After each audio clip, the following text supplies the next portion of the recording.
السلام علیکم ورحمۃ اللہ وبرکاتہ۔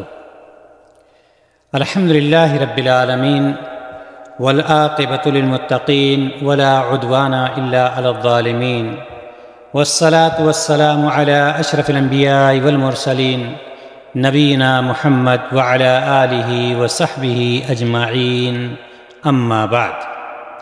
قال اللہ تعالی فی القرآن المجید والفرقان الحمید، اعوذ باللہ من الشیطان الرجیم، بسم اللہ الرحمن الرحیم، ان اللہ لا یظلم مثقال ذرۃ۔ تمام قسم کی حمد و ثنا، تعریف و توصیف اس اللہ رب العزت کے لیے جس نے ہم سبوں کو پیدا فرمایا، اس کے بعد آخری نبی جناب محمد رسول اللہ صلی اللہ علیہ وسلم پر ان گنت بے شمار درود و سلام۔ محترم حضرات و خواتین، اس میں کوئی شک نہیں ہے کہ آج کل معاشرہ اور سوسائٹی پر اگر ہم نظر دوڑائیں تو بیجا ظلم و زیادتی عام ہو چکی ہے۔ ایک دوسرے کے ساتھ زیادتی کرنا، ایک دوسرے کو ستانا، ایک دوسرے کا مال ہڑپ کرنا، ایک دوسرے کو پریشان کرنا، مار پیٹ کرنا، خاص طور سے کمزوروں پر زیادہ سے زیادہ ظلم کرنا، یہ چیز عام ہو چکی ہے اور اس کو گناہ نہیں سمجھا جا رہا ہے۔ یہ ساری چیزیں عام طور پر غریبوں کے ساتھ ہو رہا ہے، جبکہ قرآن اور حدیث میں ظلم کی مذمت کی گئی ہے اور ظالموں کے برے انجام سے ڈرایا بھی گیا ہے کہ ظالموں کو کتنا برا انجام ہوگا۔ قرآن مقدس میں نبی کریم صلی اللہ علیہ وسلم کی حدیثوں میں یہ ساری وضاحت موجود ہے۔ اللہ تبارک و تعالیٰ نے اپنے مخلوق کے ساتھ ظلم کرنے کو حرام قرار دیا کہ کوئی بھی بندہ کسی دوسرے بندے کے ساتھ ظلم و زیادتی نہ کرے۔ یہاں تک کہ حدیث قدسی ہے، اللہ تبارک و تعالیٰ اپنے بارے میں ارشاد فرماتا ہے، یا عبادی انی حرمت الظلم علی نفسی وجعلتہ بینکم محرما فلا تظالموا۔ مسلم کی یہ روایت، صحیح مسلم میں یہ روایت موجود ہے۔ اللہ تبارک و تعالیٰ ارشاد فرماتا ہے کہ اے میرے بندو، میں نے اپنے اوپر ظلم کو حرام قرار دیا ہے اور تم میں باہم ایک دوسرے کے ساتھ ظلم و زیادتی نہ کرو۔ تمہیں بھی چاہیے کہ کسی کے ساتھ کوئی شخص ظلم و زیادتی نہ کرے۔ اللہ تبارک و تعالیٰ اس چیز کو حدیث قدسی میں ارشاد فرماتا ہے۔ اور اسی طرح سے سورۃ النساء کی آیت جو میں نے شروع میں آپ کے سامنے پیش کیا، اللہ تبارک و تعالیٰ نے ارشاد فرمایا اس میں، ان اللہ لا یظلم مثقال ذرہ، کہ اللہ ذرہ برابر بھی کسی پر ظلم نہیں کرتا ہے۔ اللہ تبارک و تعالیٰ ظالم نہیں ہے، چاہے کوئی چھوٹا ہو یا بڑا ہو، امیر ہو یا غریب ہو، کیسا بھی ہو، کسی کے ساتھ اللہ تبارک و تعالیٰ ظلم نہیں کرتا ہے۔ ظلم کہتے ہیں کہ کسی چیز کو اس کی جگہ سے ہٹا کر دوسری جگہ پر رکھ دیا جائے، اس کو ظلم کہا جاتا ہے۔ کسی چیز کو اس کی اصل جگہ سے ہٹا کر کے دوسری جگہ پر رکھ دیا جائے، اس کو ظلم کہتے ہیں۔ یعنی کسی کو اس کا حق نہ دینا، کسی کا مال ہڑپ لینا، کسی کے ساتھ ظلم و زیادتی کرنا، الٹے سیدھے کیس میں پھنسا دینا، یا اس طرح سے جو آج کل دنیا میں چیز عام ہو چکی ہے، اسی کو ظلم کہا جاتا ہے۔ ایسا کرنا بہت بڑا جرم ہے، بہت بڑا جرم ہے۔ صحیح مسلم کی روایت، نبی کریم صلی اللہ علیہ وسلم نے ارشاد فرمایا، اتقوا الظلم فإن الظلم ظلمات یوم القیامہ۔ یہ چیز اللہ تبارک و تعالیٰ نے ہر شخص کے لیے عام ارشاد فرمایا ہے کہ ظلم کرنے سے بچو، ظلم و زیادتی کرنے سے بچو، دوسروں پر ظلم نہ کرو، دوسروں کو مت ستاؤ۔ کسی غریب کو یا کسی بھی شخص کو ستانے کا حکم، ظلم کرنے کا حکم نبی نے نہیں دیا، نبی صلی اللہ علیہ وسلم نے نہیں دیا ہے اور نہ شریعت اسلامیہ نے دیا ہے، بلکہ اس سے بچنے کا حکم دیا ہے۔ اور نبی کریم صلی اللہ علیہ وسلم نے صراحت کے ساتھ فرما دیا، اتقوا الظلم فإن الظلم ظلمات یوم القیامہ۔ ظلم سے بچو کیونکہ ظلم قیامت کے دن کی تاریکیاں ہیں، یعنی جہنم کے اندھیرے میں لے جانے والی ہیں، جہنم میں پہنچانے والی ہیں۔ یہ دنیا تمہاری ختم ہو جائے گی، یہ زندگی تمہاری ختم ہو جائے گی اگر تم نے ذرہ برابر کسی کے ساتھ ظلم کیا ہے تو یاد رکھو یہ ظلم تمہیں جہنم کے اندھیرے تک، جہنم کی کوٹھریوں میں پہنچا دے گا، جہاں تمہیں جلنے کے علاوہ کوئی چیز نہیں ملے گی۔ تمہیں تڑپنا ہوگا، چیخنا ہوگا، چلانا ہوگا، پریشان ہونا ہوگا۔ لہٰذا دنیا میں کسی کو پریشان نہ کرو، دنیا میں کسی کے ساتھ ظلم و زیادتی نہ کرو۔ آج کے دور میں اکثریت ایسے لوگوں کی پائی جاتی ہے کہ وہ ایک دوسرے پر ظلم کر رہے ہیں، اسی وجہ سے اللہ تبارک و تعالیٰ کا عذاب مختلف شکلوں میں آتا رہتا ہے۔ کبھی کچھ آ رہا ہے، کبھی زلزلہ آ رہا ہے، کبھی آندھی طوفان ہے، کبھی سیلاب ہے، کبھی بارش ہے، کبھی کچھ ہے، کبھی کچھ۔ اس کی وجہ کیا ہے؟ اس کی وجہ یہی ہے کہ اکثر لوگ جو اپنے سے کسی غریب کو پا گیا، کسی کمزور کو پا گیا، کسی نیچے کو پا گیا، اس کے ساتھ جس طرح سے بھی ہوتا ہے ظلم و زیادتی کرنے پر تیار ہو جاتا ہے۔ ظلم کے بہت سارے طریقے پائے جاتے ہیں، بہت سارے طریقے پر، لیکن تمام طریقوں کو جس طرح سے بھی ظلم کیا جائے اللہ تبارک و تعالیٰ نے اس کو حرام قرار دیا ہے۔ چاہے کوئی اپنے بھائی کو پر ظلم کر رہا ہو، چاہے پڑوسی پر ظلم کر رہا ہو، چاہے ایک ملک والا دوسرے ملک پر ظلم کر رہا ہو، چاہے ایک حکومت دوسری حکومت پر ظلم کر رہی ہو، کسی بھی طرح کا ظلم اللہ تبارک و تعالیٰ نے جائز یا صحیح نہیں قرار دیا ہے، بلکہ ظلم کو حرام قرار دیا ہے۔ اور ظلم جیسا کہ میں نے بتلایا کہ اس کی مختلف شکلیں ہوتی ہیں۔ ایک شکل اس کی یہ ہوتی ہے کہ اللہ تبارک و تعالیٰ کے ساتھ شرک کرنا، یہ بھی ایک ظلم ہے۔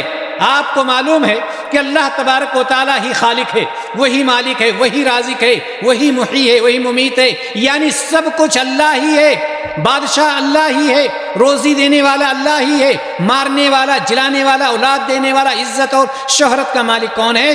صرف اور صرف اللہ ہے۔ اور یہ بھی معلوم ہونا چاہیے کہ ساری عبادتوں کا مستحق بھی اللہ تبارک و تعالیٰ ہی ہے۔ لیکن جب سب کچھ اللہ تبارک و تعالیٰ کے ہاتھ میں ہے، ساری بادشاہت اللہ تعالیٰ کے ہاتھ میں، جب غیر اللہ کو کوئی شریک ٹھہراتا ہے اس کے عبادت میں، الوہیت میں، اس کی ربوبیت میں، اس کے اسماء و صفات میں، تو یہ بھی ایک ظلم ہے، یہ بھی ایک ظلم ہے۔ یہ ظلم بھی اللہ تبارک و تعالیٰ معاف نہیں کرتا ہے۔ اور اسی لیے اللہ رب العزت ارشاد فرماتا ہے سورہ لقمان آیت نمبر 13 میں، وَإِذْ قَالَ لُقْمَانُ لِابْنِهِ وَهُوَ يَعِظُهُ يَا بُنَيَّ لَا تُشْرِكْ بِاللَّهِ إِنَّ الشِّرْكَ لَظُلْمٌ عَظِيمٌ۔ اور جب لقمان علیہ الصلوۃ والتسلیم نے اپنے بیٹے کو واعظ کہتے ہوئے فرمایا کہ میرے پیارے بچوں، اللہ تعالیٰ کے ساتھ کسی کو شریک نہ ٹھہرانا، اللہ تبارک و تعالیٰ کے ساتھ کسی کو شریک نہ کہنا، اس لیے کہ شرک بہت بھاری ظلم ہے۔ تو معلوم یہ ہوا کہ اللہ تبارک و تعالیٰ کے ساتھ شرک کرنا یہ بھی ظلم ہے۔ اور اللہ تبارک و تعالیٰ نے مشرک کے لیے کیا فرمایا ہے؟ مشرک کے لیے صاف فرما دیا، ان اللہ لا یغفر ان یشرک بہ ویغفر ما دون ذلک لمن یشاء، کہ اللہ رب العزت شرک کرنے والے کو نہیں بخشے گا۔ اگر کوئی شرک کی حالت میں اللہ تعالیٰ سے ملاقات کرتا ہے، ایسے شخص کو اللہ تبارک و تعالیٰ معاف نہیں کرے گا، اس کے علاوہ جس کو بھی چاہے اللہ تبارک و تعالیٰ معاف کر سکتا ہے۔ محترم حضرات و خواتین، اس آیت کو سامنے رکھیں اور آج کی دنیا پر نظر دوڑائیں، آپ کو معلوم ہوگا کہ کتنے لوگ ظالم پائے جاتے ہیں۔ چونکہ اللہ تبارک و تعالیٰ نے کیا فرمایا ہے کہ یہ بھی ایک ظلم ہے، کتنے لوگ ظالم پائے جاتے ہیں۔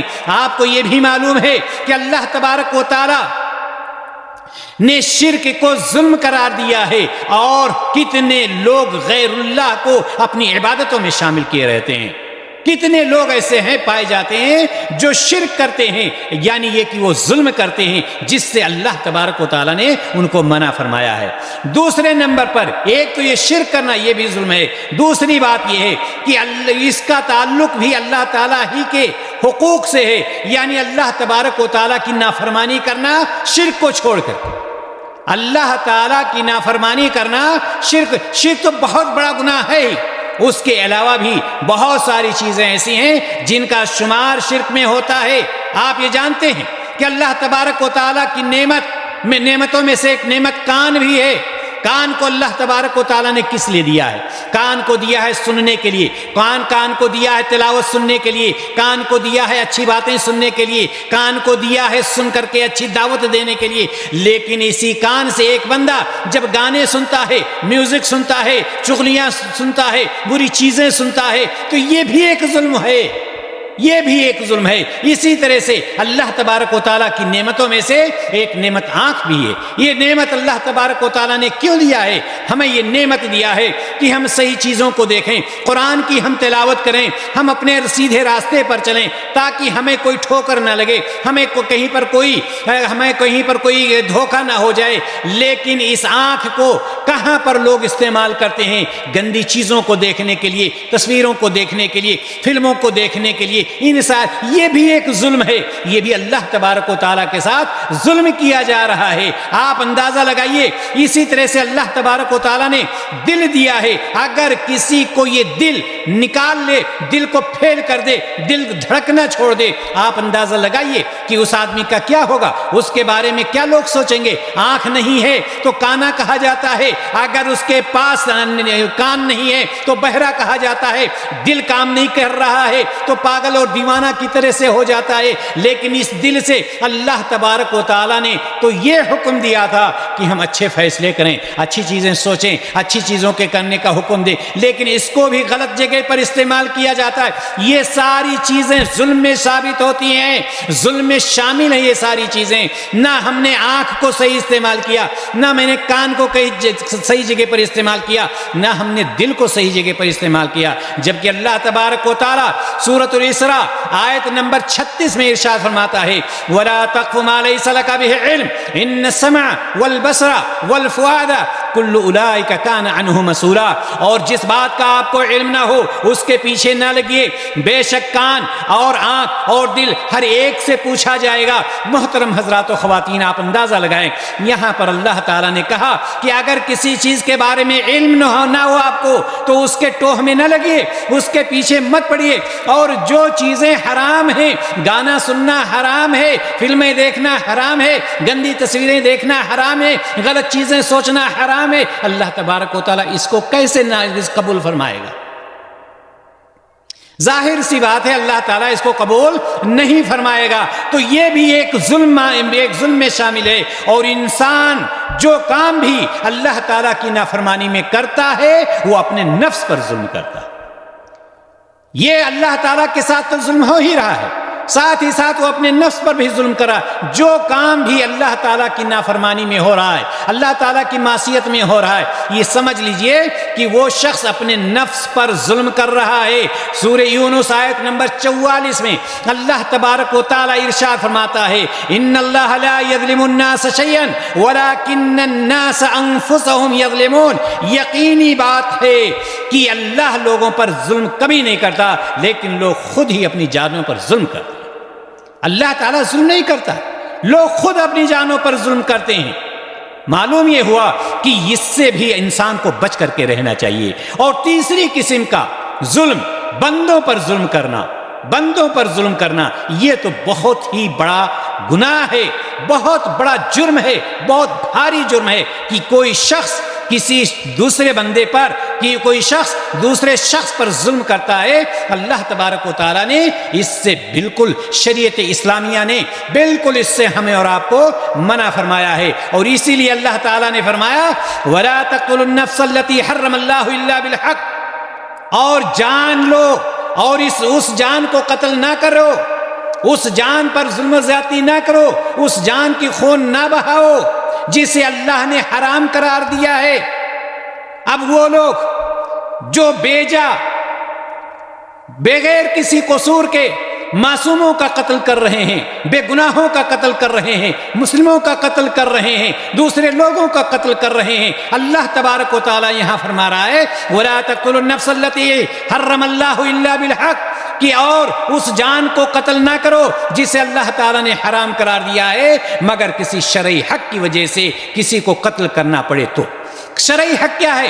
شرعی حق یہ ہے کہ 3 قسم کے لوگ صحیحین میں عبداللہ بن مسعود رضی اللہ تعالیٰ عنہ سے مروی ہے کہ آپ صلی اللہ علیہ وسلم نے فرمایا کسی مسلمان آدمی کا خون حلال نہیں جو شہادت دیتا ہے اللہ کے سوا کوئی معبود نہیں، جو شہادت دیتا ہے کہ محمد صلی اللہ علیہ وسلم اللہ کے رسول ہیں، مگر 3 لوگ ایسے ہیں جن کا خون بہایا جائے گا۔ ان میں سے ایک وہ شخص ہوتا ہے جو شادی شدہ ہوتا ہے اور وہ بدکاری کرتا ہے تو پتھروں سے سنسار کر دیا جاتا ہے، اس کو مار مار کر اس کو ختم کر دیا جاتا ہے، ایسے شخص کا خون بہایا جائے گا۔ اسی طرح سے اگر کسی نے کسی کا قتل کر دیا ہے تو قتل کا بدلہ قتل ہے، خون کا بدلہ خون ہے، تو اس کا خون بہایا جائے گا۔ یا اسی طرح سے کوئی مسلمان ہونے سے مرتد ہو جاتا ہے، کافر ہو جاتا ہے، تو اس کا خون بہایا جائے گا، ورنہ کسی کا خون بہانا جائز نہیں ہے۔ اب آپ اندازہ لگائیں،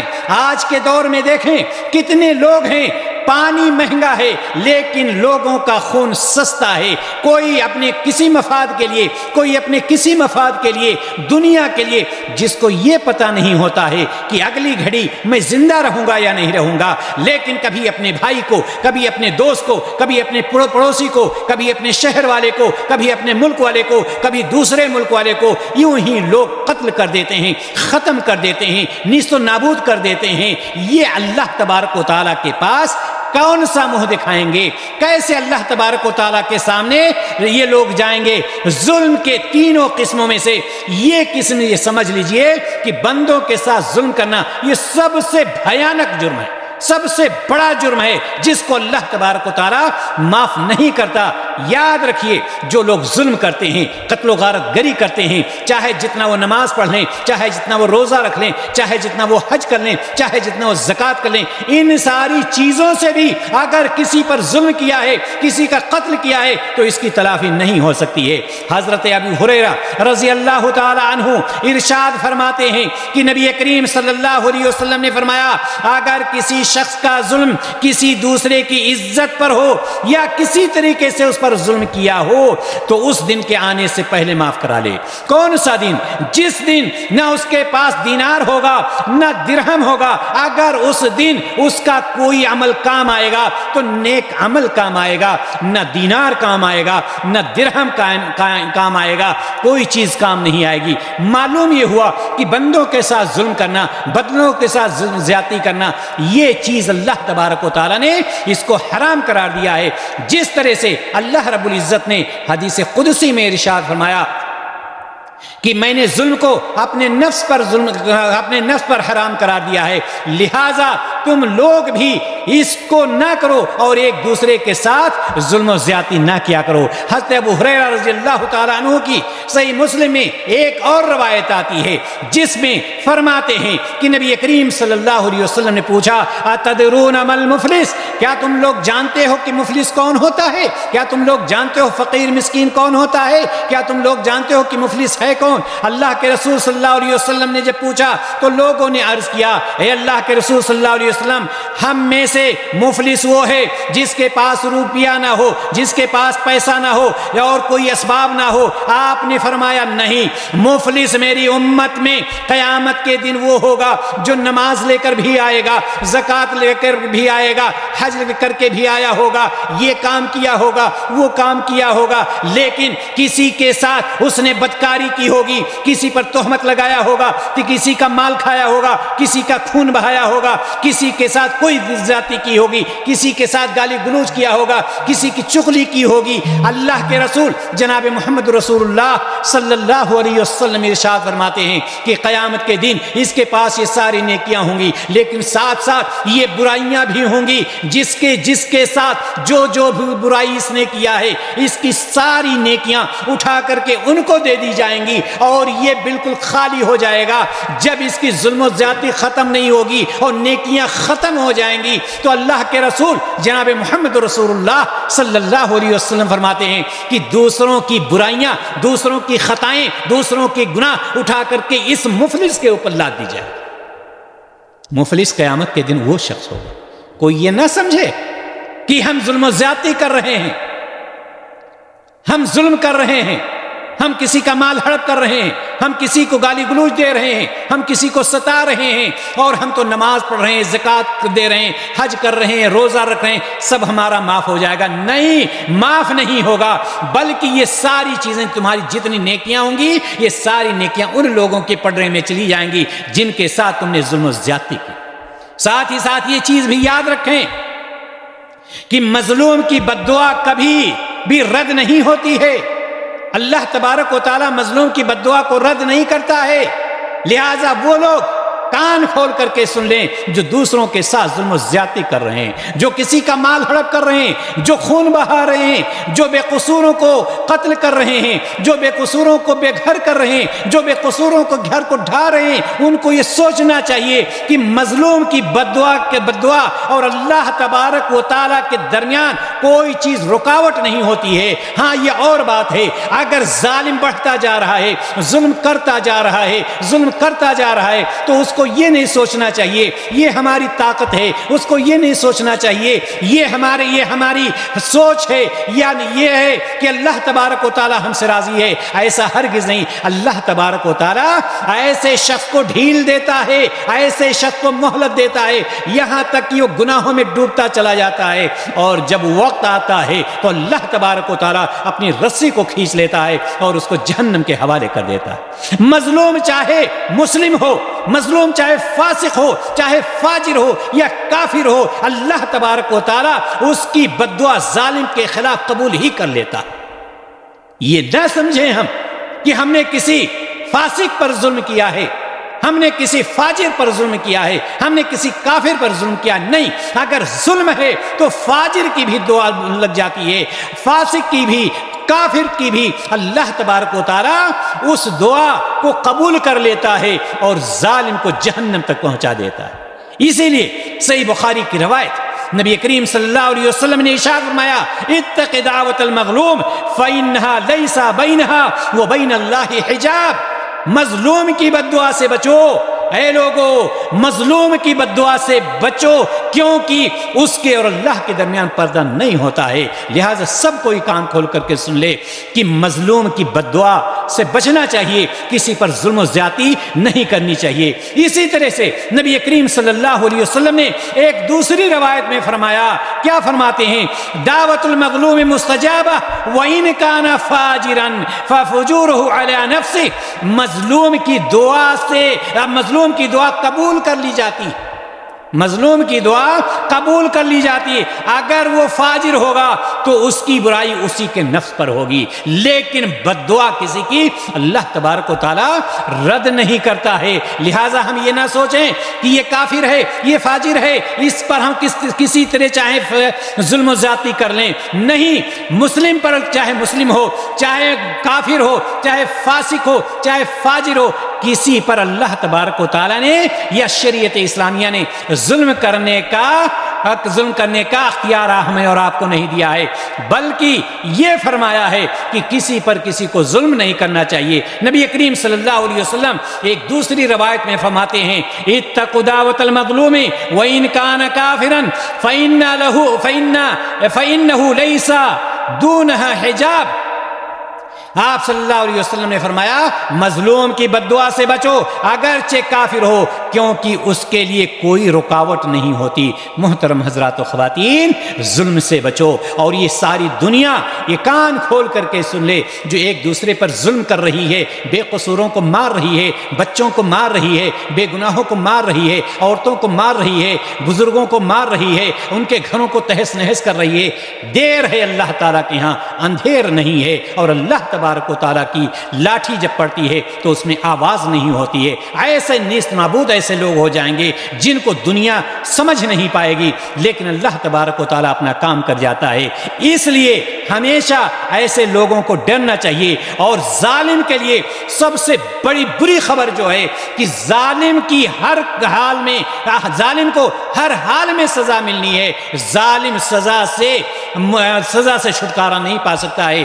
کیوں؟ اس لیے کہ اس نے ظلم کیا ہے۔ اس لیے ظالم کو ہمیشہ ڈرنا چاہیے اور اس اپنی حرکت سے باز آ جانا چاہیے اور دوسروں پر ظلم کرنے سے دور ہو جانا چاہیے۔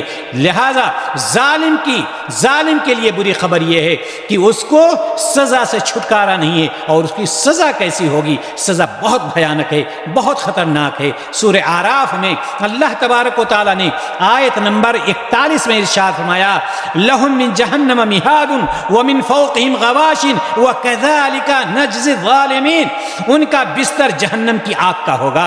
ظالموں کان کھول کر کے سن لو، تمہاری 60 سالہ زندگی، 100 سالہ زندگی زیادہ سے زیادہ، اس سے زیادہ نہیں جا سکتے، لیکن جب تم اس دنیا سے جاؤ گے تو اللہ تبارک و تعالیٰ تمہارے ذریعے سے جہنم کو بھڑکائے گا، اور تمہارا جو بستر ہوگا جہنم کی آگ کا ہوگا، اور ان کے اوپر کا اوڑھنا بھی اسی آگ کا ہوگا، نیچے بھی جہنم کے آگ کا بستر ہوگا اور آگ کا اوڑھنا ہوگا۔